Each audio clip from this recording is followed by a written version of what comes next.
everyone. I am Yolanda with Harper Therapy, and this is the Monday is Tuesday that I've ever encountered. Anybody else feeling the Monday blues this Tuesday after a holiday?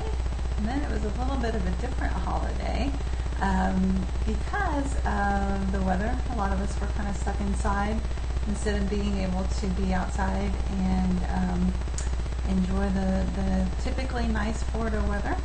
So we've had a tropical storm kind of brewing around, and just thoughts of safety for everyone who is in the path of the storm. I am feeling really thankful in this moment. I am slowly starting to hear stories, trickles of information from people about our videos, our messaging, and how the things that we're sharing are helpful for people having conversations with loved ones, how they are making sense, how the videos help them to make sense of their own experiences. So if our content, because that's really why we do it and really what we hope for, is that we can be of service to our community, our local community here in the Tampa Bay area, and our virtual community here on Facebook and beyond. So if what we're sharing is helpful for you, we are just so thankful to be able to help. And here's the thing, if it's helpful for you, it's helpful for other people. So do us a favor and share a video that you find helpful, because that'll just spread the goodness even more. It's our passion and desire to be your home for hope, growth, and healing for this community. Sorry, I had a little snack before I came on. The nuts that I ate are kind of hanging out in my throat. So we are wanting to be your home for hope, growth, and healing in our community. And we are wanting to have conversation about mental and emotional health and well-being. So part of that is just knowing that we're not alone in our humanity and in our struggles. And that's part of what we're talking about today.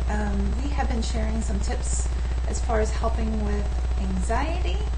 And one of the ways that we can help with feelings of anxiety is a practice of self-compassion. I was introduced to the concept of self-compassion a couple of years ago after my Daring Way training in Brene Brown's research on shame resiliency. I went to Courage Camp, which is a gathering of all of her certified facilitators. And Kristen Neff came to speak about her research in self-compassion. And I hadn't really heard of self-compassion up until that point, never really thought much about it. And then when I heard that she was speaking on self-compassion, I honestly was a little dismissive about it, and was just kind of thinking like, yeah, okay, so how's that going to help? But there actually is a lot of research around the topic of self-compassion and how it is helpful for us in navigating through hard things like anxiety. So the research bears out that self-compassion is highly correlated to healthy behaviors. A lot of times I think that we, as part of our suck it up society and mentality, suck yourself up, pick yourself up by your bootstraps kind of thing. I think that we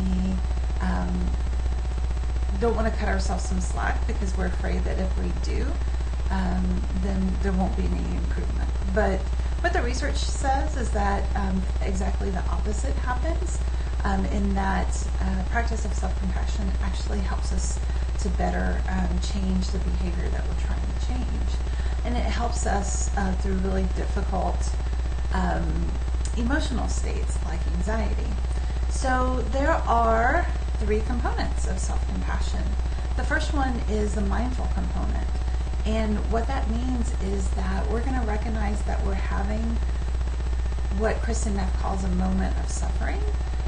We're just going to recognize that we're having difficulty, that we're experiencing anxiety, or whatever it is that we're experiencing that's difficult. A lot of times we either attempt to build a brick wall up against physical and emotional discomfort. And we do that because we're afraid if we don't, then we'll dive into it and we'll swim around in the muck and the mire forever. So a lot of us just kind of harden against difficult experiences. And this allows us to mindfully, without over or under exaggerating, to recognize that our experience of anxiety is difficult. It's something we'd rather not, it's an experience we'd rather not have. Step 2 with self-compassion is to recognize common humanity. To recognize that we're not alone in our struggle, in our moments of suffering. So what that sounds like is just kind of pausing and softening around our experience of anxiety, recognizing the increase of the heart rate, the muscle tension, those things that we feel, the experience tightening in our throat or distress in our stomach, and just pausing and saying, wow, this is really tough. This is really uncomfortable. Because the challenge with it is, if we don't recognize it, anxiety has a way of upping the ante. It's going to get your attention in some way or another, even if it has to shoot from a 3 or 4 to a 10, 11, 12. So it's that mindful recognition and then recognizing I'm not alone. There are other people who have difficult moments. There are other people who experience anxiety. I'm not alone in going through it. And I have people around me who care about me and are supportive of me in my difficulty. The third component of self-compassion is self-kindness. And that is really practicing talking to ourselves the way that we were taught to a friend, a loved one, a beloved pet. Because we usually don't. And this is usually the most difficult step of the 3 for people. As I talk to people about self-compassion and the practice of self-compassion, it's the most difficult one for me as I attempt to have my own practice of self-compassion.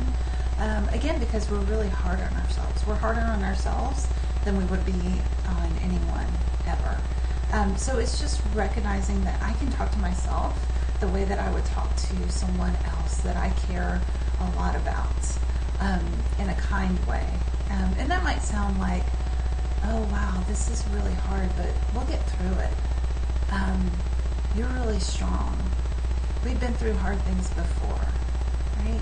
Just things like that. Think about, and so the easiest way that I can help people to practice talking to ourselves in a self-kind way is to say, okay, if your friend, if your loved one, if your beloved pet were going through a really hard time, what would you say to them? It's going to be okay. Those are some examples. So another component of self-compassion is to just practice. As mammals, we are physical people, and we are built for touch and connection, physical touch and physical connection. And so even when we are experiencing a difficult moment by ourselves, and there's no one around to give us, a hug or a pat on the shoulder, we can do that for ourselves. So that can look like just placing your hands on your cheek like you would a small child. It can look like putting your hand on a heart, placing your hands on your stomach, or maybe a hand on a heart and a hand on the stomach, right? We feel a lot of emotion in our chest and in our stomach. So that helps to ease some of that tension, some of that uncomfortable sensation. We can practice giving ourselves a hug. We can practice holding our own hand. So I invite you to just connect with yourself in a physical way by those things that I just described, touching your face on your, with your hands, putting your hands on your heart, whatever that looks like. And just recognizing, wow, I'm really having a hard time right now. But I'm not alone, and I'll get through this.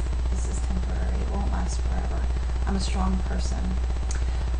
So one of the mantras that Kristen Neff shares is a really beautiful and really powerful one that I'd like to leave you guys with today. So I'd invite you to place your hands on your chest if that feels comfortable for you.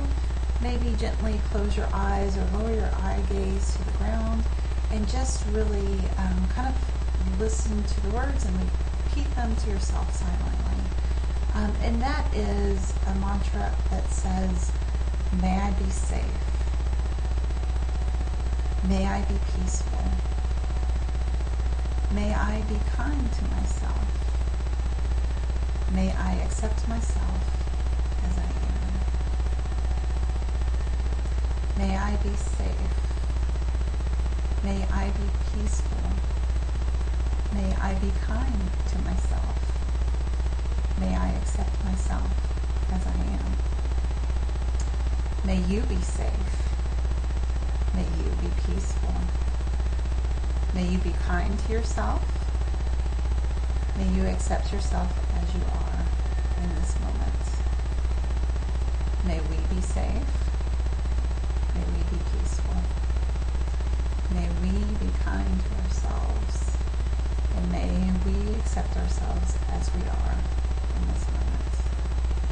Thank you so much, friends, for being with us today. Let us know if we can be of support to you in your own practice of building resiliency, of getting through anxiety. Have a great day.